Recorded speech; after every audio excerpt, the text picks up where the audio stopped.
უკრაინელებმა კიდევ ერთი ოსი სამხედრო მოკლეს, რომელიც გავრცელებული ინფორმაციით გიორგი ანწუხელიძის წამებაში მონაწილეობდა. ლიკვიდირებულია ალან კაზაჩკოვი. მისი სიკვდილის ადგილი და გარემოებები უცნობია. მოსკოვის ოლქში შატურის თბოელექტროსადგური იწვის. უკრაინის შეერაღებულმა ძალებმა ენერგოობიექტზე დრონებით იერიში გამთენიისას მიიტანეს.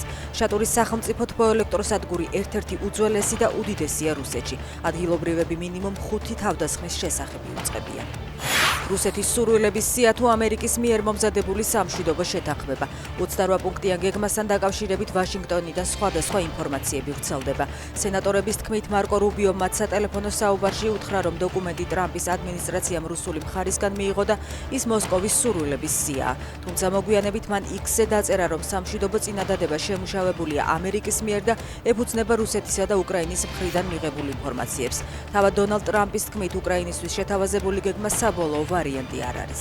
TV პირველი ჟურნალისტი, რომელიც გასულ ღამეს დააკავეს, ამბობს, რომ პოლიციაში გააშიშვლეს და ბუქნები აკეთებინეს. ინფორმაცია მისმა ადვოკატმა გაავრცელა.